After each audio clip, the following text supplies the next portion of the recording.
Hi there folks. Oh, blast the sun shining. I'm going to have to go and cut this bastard soon, I suppose. She's all growing up, but we'll get this thing going for the moment. I've just got to blow out the holes, clean it off, make it nice and dry, and cylinder head's a goodie. I put a straight edge across him. You know, you do straight edge, look down there. It's only a couple of thousandths of an inch. Gauge I can get through there. But the best thing I've found for cleaning all this stuff down, of course, is it's one of these little things. You know the ones. It's in my die grinder, obviously. Little abrasive, like a Scotch Brite type of thing with a, what do they call them? You know, that shit. And so yeah, get all the gunk off. Actually, Cecil was asking me what I was going to clean it all down with, so that's what I use, Cecil, and they're awesome, man, I'm telling you. But I'll show you what we used to use in the day, and it works. Some 80 grit on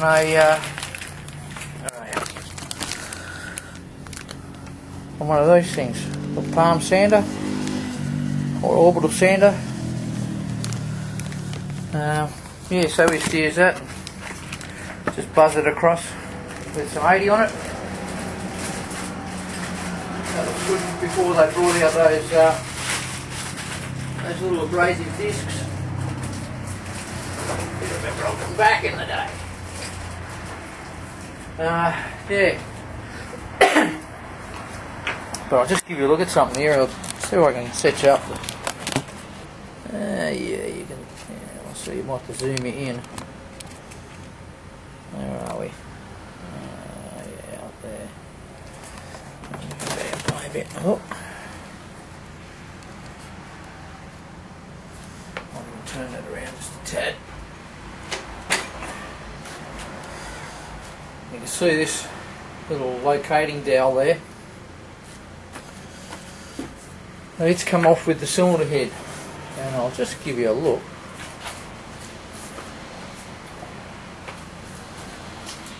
That's the other one that came out. Where are we? There we go. That's the other one. Okay, it came out of this hole over here.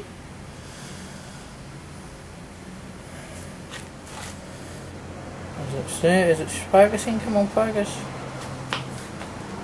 There we go. There's only that much of it sticking out on the bottom of the cylinder head, and all that was inside it. Now this one I was lucky enough to be able to get the grabbies on, and she came out. The other one, unfortunately, she doesn't want to come out.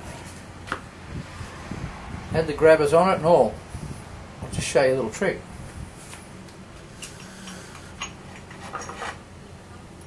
You need a punch. You need a hammer,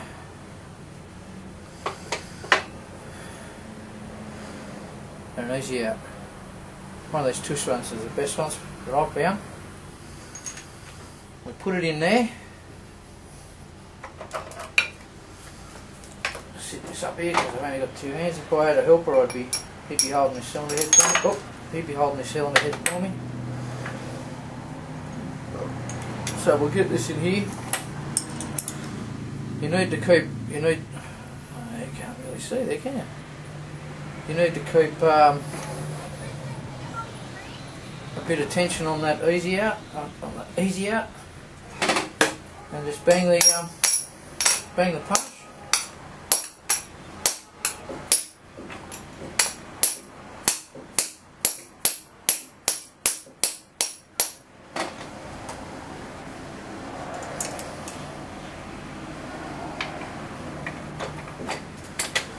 Something's going to fall off here soon. in a minute, I'll bet you.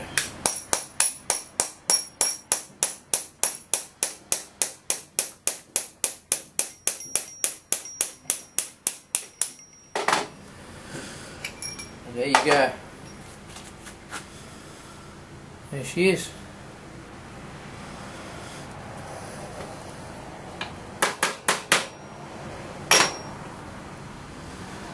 And of course when I take that off here, where it's all guard up on the bottom there, that'll just go in the block. And we'll be able to locate the gasket and all the rest of that sort of stuff. So that's just a little trick. That happens quite a bit on aluminium cylinder heads.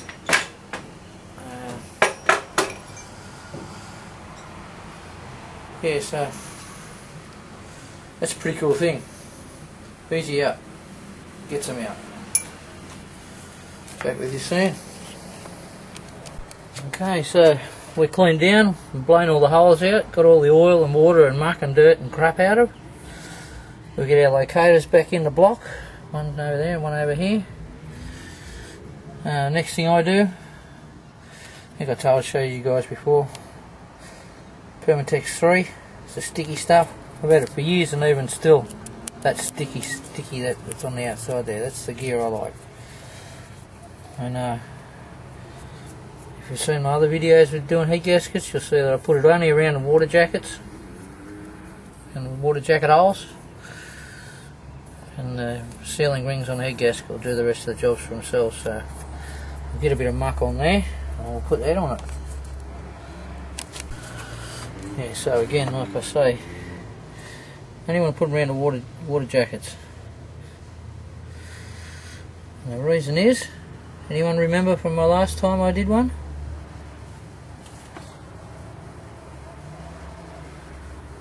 The glycol in the coolant seeps through the heat gasket.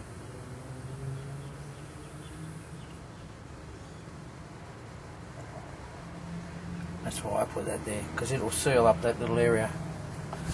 I'll just get the heat gasket. I'm going to do the same to the heat gasket and pop that on. Okay, so she's bolted down. All that's left now is pretty much just put it all back together. We'll, pull all the bits out one at a time from out of the back of it and bolt it back together.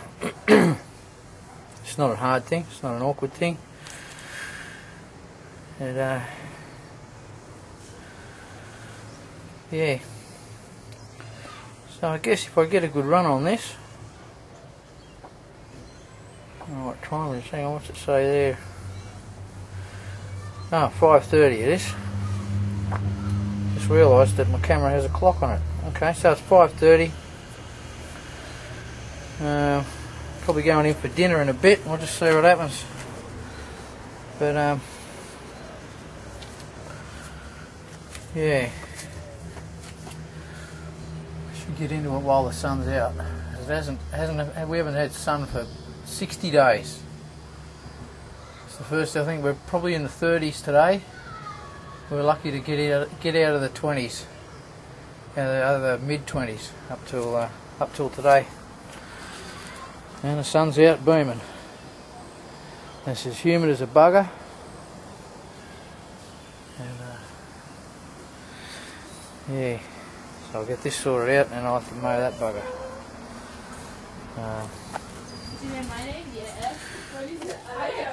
Yeah. Okay, so it's what's that saying? It's 7:30 nearly, 20 past 7. So I've had a little bit of something to eat and I've also put it back together. So that's not a bad time. No extras laying about. And we'll see what we see. Will she go?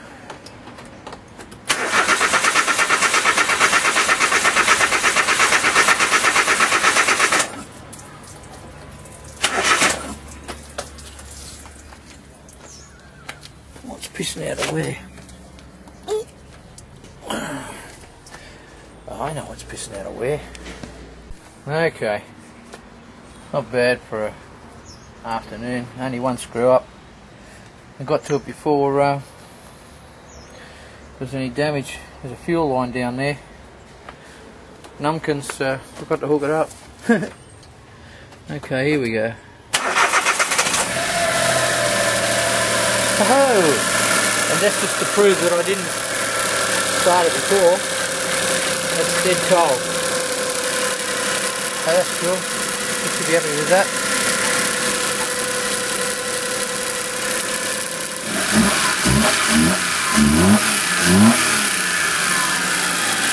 Yeah. I'll warm him up and I'll let the dude know. Come and get it, brother. Have a good one.